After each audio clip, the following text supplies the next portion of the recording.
রাম নাম, সেই রাম নামে সর্বমোক্ষ রয়েছে এমনটা বলা হয়ে থাকে। রাম রামা রামেতি রামে রামে মনোরমে সহস্র নাম তত্তুল্যম রাম নাম বরাননে। অর্থাৎ যে নাম সহস্র নামের তুলনায় একটি রাম নাম সমান, সেই রাম নাম নিতেও এ রাজ্যের মানুষের কি বাধার মুখে পড়তে হবে, এমনটা প্রশ্ন ছিল। কিন্তু দেখা গেল গোটা রাজ্যে বিভিন্ন সময় বিভিন্ন ক্ষেত্রে বাধা সত্ত্বেও গোটা রাজ্যে মানুষ উদ্দীপনার সঙ্গে রামনবমী পালন করলেন। গোটা রাজ্যের মানুষ শ্রী রামচন্দ্র ভগবানের উৎসব পালন করলেন। শ্রী রামচন্দ্রের উৎসব পালন করে তারা রাম আরাধনায় মজে উঠলেন। আজ এবং কাল রামনবমীর তিথি। আজ কিছু জায়গায় পালিত হলো রামনবমী, কিছু ক্ষেত্রে আগামীকাল পালন হবে রামনবমী। সেই উৎসবে মেতে উঠল গোটা রাজ্য। কিন্তু কেন বলছি? কারণ এর পিছনে পলিটিক্যাল সিগনিফিকেন্স, রাজনৈতিক গুরুত্বও রয়েছে। কেন রাজনৈতিক গুরুত্ব? এর আগে আমরা দেখেছি যখন রাম নবমী পালন করতে যাওয়া হয়েছে বা রাম নাম নেওয়া হয়েছে, মুখ্যমন্ত্রীর সামনে তিনি রেগে গিয়েছেন, বলেছেন আমায় গালাগালি দিচ্ছ কেন ইত্যাদি। তারপরে আমরা দেখেছি পলিটিক্যাল শিফট, রাজনৈতিকভাবে অনেক কিছু পরিবর্তন হয় রাজ্যে। হিন্দুদের ভোট একত্রিত হয়, হিন্দুরা ঐক্যবদ্ধ হয়, তখন দেখা যায় তৃণমূলের নেতারাও রামনবমী করতে শুরু করেছে। তৃণমূলের যে নেতারা, মমতা বন্দ্যোপাধ্যায়ের অনুগামী যে নেতারা এর আগে রামকে বহিরাগত বলে আখ্যা দিতেন, তারা রামনবমী পালন করছেন। অর্থাৎ শ্রী রামচন্দ্রের নামে কোথাও সবাইকে একজোট হতেই হচ্ছে। হিন্দুদের মহাজোট এবং ঐক্যবদ্ধ হিন্দু জোট এই রামনবমীতে আরও একবার প্রমাণিত হলো। পলিটিক্যালি, রাজনৈতিকভাবে হিন্দুরা একজোট হয়ে কি হিন্দু বিরোধী শক্তির বিনাশ ঘটাবে এই রামনবমীতে? এবং এর পরের মাসে যে ভোট আসছে সেই প্রশ্ন রেখে প্রথমে আজকের বিশেষ প্রতিবেদন, তারপর হাই ভোল্টেজ ডিবেট। দেখুন।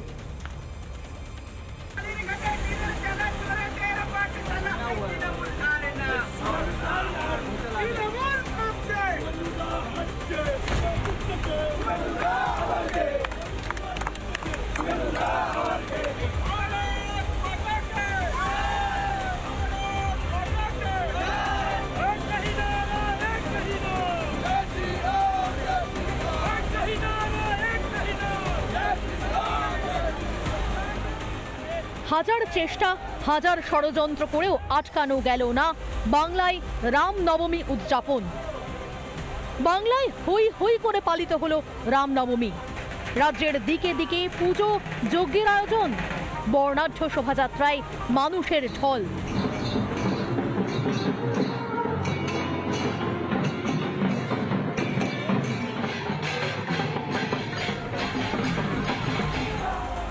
যেই রাজ্যে খাতায় কলমে হিন্দুরা সংখ্যাগুরু, সেখানে হিন্দু দেবদেবীর আরাধনা করতে বারে বারে আদালতে ছুটতে হয়।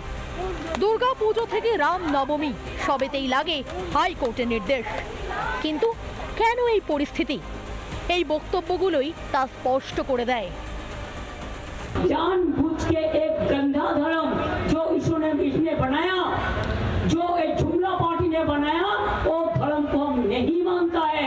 আল্লাহ সেই রহমত যাদের দেননি, যারা দুর্ভাগ্য নিয়ে জন্মেছে, যারা ইসলাম নিয়ে জন্মায়নি, তাদের দাওয়াতে ইসলাম অর্থাৎ ইসলামের দাওয়াত দিয়ে তাদের মধ্যে ঈমান নিয়ে আসলে এটা আল্লাহ তাআলাকে খুশি করা হবে। রাজ্যের প্রশাসনিক প্রধান ও তার প্রিয় মন্ত্রীদের বক্তব্যই বলে দেয় এ বাংলায় কেন হিন্দুরা অবহেলিত।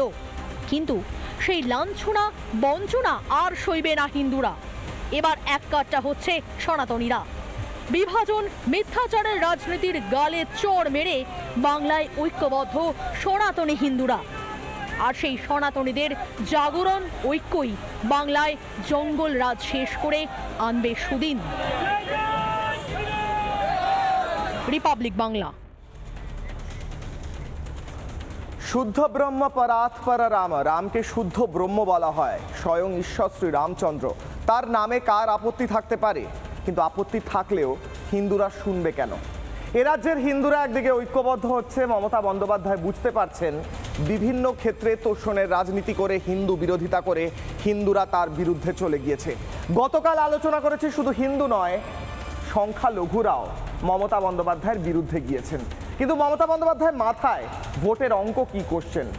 যদি হিন্দু বিরোধী হিন্দুরা মমতা বন্দ্যোপাধ্যায়ের বিরোধী হয়ে গিয়ে থাকেন, তাহলে তার বিপক্ষে যে ভোটগুলো রয়েছে, অর্থাৎ হিন্দু ছাড়া বাকি যে ভোটগুলো রয়েছে, সেগুলো মমতা বন্দ্যোপাধ্যায় পাওয়ার চেষ্টা করছেন, তাদের একত্রিত করার চেষ্টা করছেন। কি করে? বিজেপির অভিযোগ তোষণ করে। 2011-র জনগণনা অনুযায়ী এ রাজ্যকে যদি ভাগ করি, রাজ্যের জেলাগুলোকে ভাগ করি, আমি একবার ম্যাপটা দেখাবো। হিন্দু মেজরিটি ভোট কোন কোন জেলায় রয়েছে এবং মুসলমান তথা অন্যান্য সংখ্যালঘুদের মেজরিটি ভোটটাও একবার এক ঝলকে দেখব। পশ্চিমবঙ্গ রাজ্যকে যদি ভাগ করা যায়, মূলত যে রাজ্যগুলো আমরা দেখছি, কোচবিহারে মূলত যদি যে জেলাগুলো দেখছি পশ্চিমবঙ্গে, সেই জেলাগুলোয় কোচবিহারের কথা যদি বলি, সেই কোচবিহারে কিন্তু হিন্দু মেজরিটি পপুলেশন রয়েছে, অর্থাৎ সংখ্যা গুরু হচ্ছেন হিন্দুরা। জলপাইগুড়িও তাই। পরের জেলায় যাব, প্রত্যেকটা জেলা আলাদা করে যদি দেখি, দার্জিলিংয়ে হিন্দু মেজরিটি রয়েছে।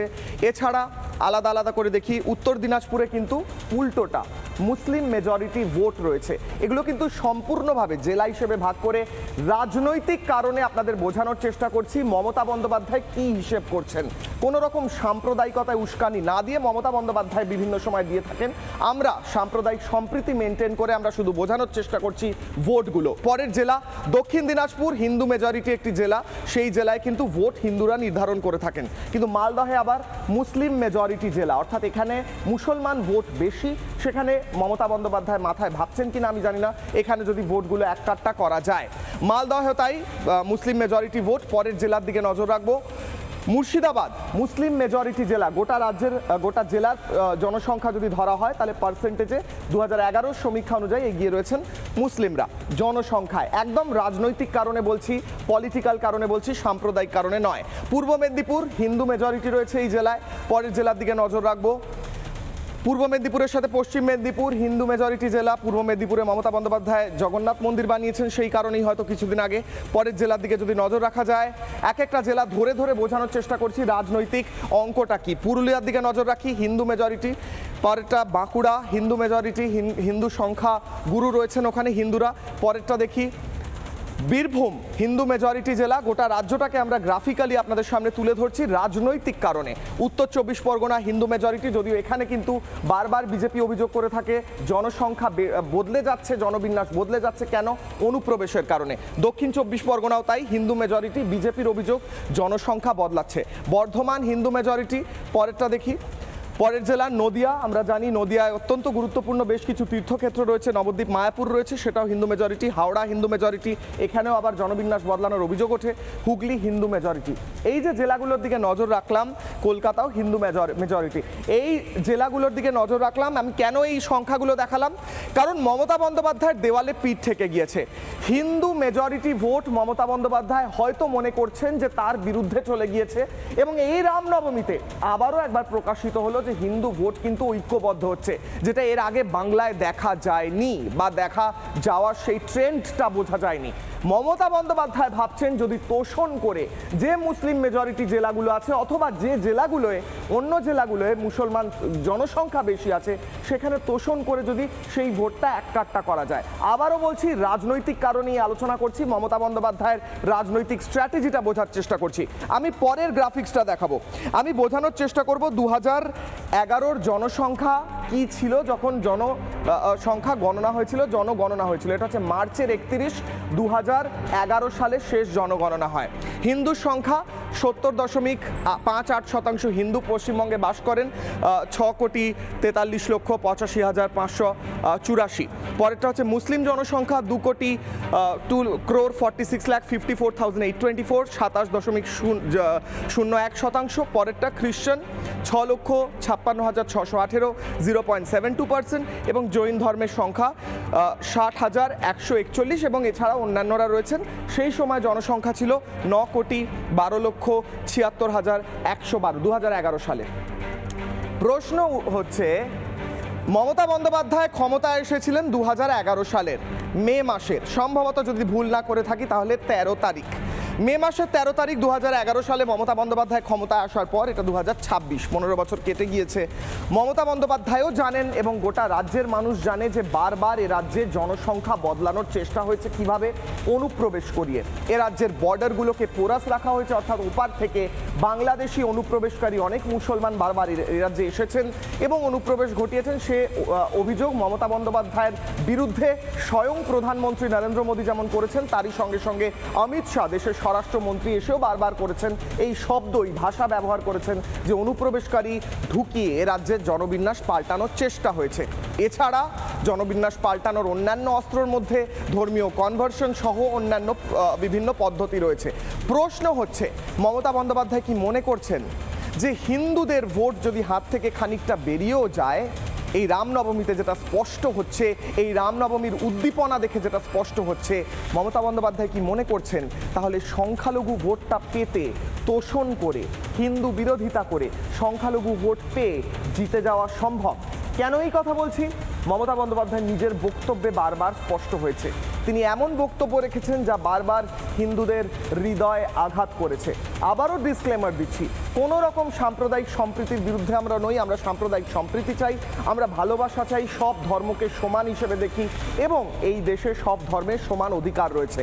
কিন্তু মমতা বন্দ্যোপাধ্যায় যদি বেছে বেছে হিন্দুদের অপমান করেন, তাহলে প্রশ্ন তো তুলবই একজন হিন্দু হিসেবে প্রশ্ন করছি, মমতা বন্দ্যোপাধ্যায় কি তাহলে পলিটিক্যাল, রাজনৈতিক স্ট্র্যাটেজি হিসেবে হিন্দুদের অপমান করছেন? কেন? শুনুন তার বক্তব্য।